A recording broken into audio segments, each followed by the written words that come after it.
Many countless years ago, deep in the Guangdong province of feudal China, there lay a village with no name. This village has no history, no landmarks, nothing that would ever make it stand it apart from any other village. Its only truly remarkable achievement, its only legacy ever bestowed by the community of people too humble to ever debase themselves with the vanity of even a title. Their only legacy was the making of their rye bread.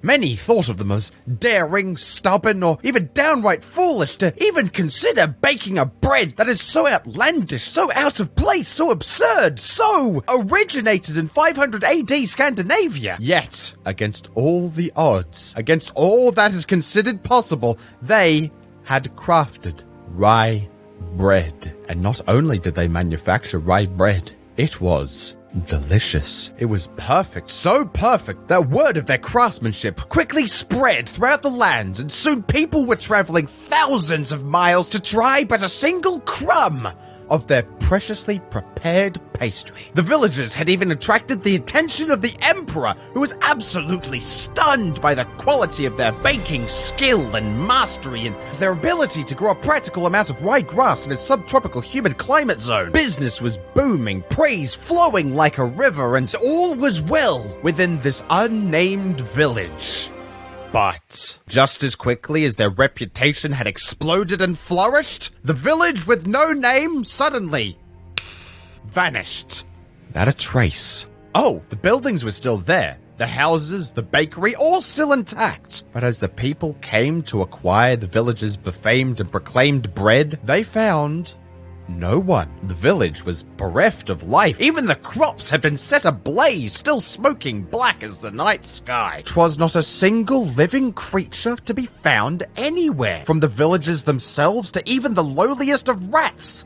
The village was deserted. All that was left behind was the much-desired hoard of rye bread loaves kept securely under lock and key in the village's storehouse, completely unable to be accessed from the outside. So, as it was discovered that there was no one left to serve or make the legendary bread, everybody just left. There was no reason to stick around, so they didn't. And because there wasn't even a name to remember the village by, 'twas swiftly forgotten, and was merely thought of but a rumor. Soon, rumor became story. Story became myth, and myth became nothing.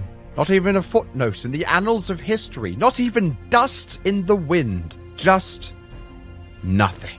'Twas not until hundreds of years later when explorers from the west came across a derelict settlement by pure happenstance. The fields were barren, the buildings decrepit, the only structure that appeared stable was the secured storehouse. The explorers broke in with great ease, only to be knocked back by a stench so foul it was thought the building was cursed with witchcraft. However, with bravery plucked, they entered the premises to find only shelves with weird greenish-brown piles of mold arranged in evenly distributed piles, and a floor strewn with rotted skeletons, all left in tortured, pained positions. The explorers, weak-stomached, barely able to withstand the overload of wicked, vetted senses. However, one explorer, in a moment of lucidity, managed to notice at the back of the building a single note. He rushed in, grabbed it, and bolted out as quickly as his legs could possibly carry him. As all the European explorers were outside, trying to catch their breath and recover from the horrors which they'd done seen, one of them held up the note, which was written in an ancient forgotten Mandarin-based dialect, and started reading aloud.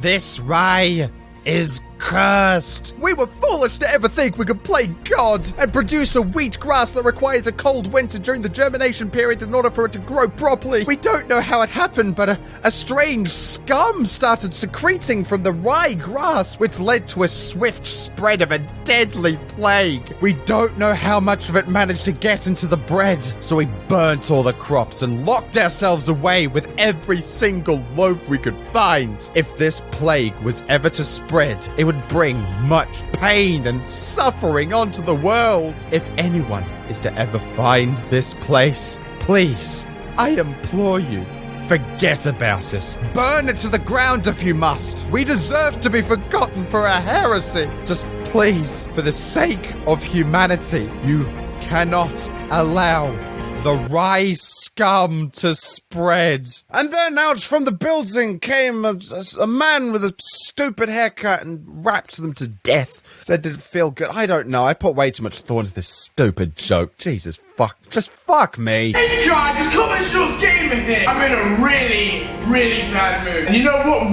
do you know what cheers me up? Reading your tweets. You guys know how to cheer me up, you know? You guys cheer me up so much. Yeah, guys, so yeah, I'm gonna read some of your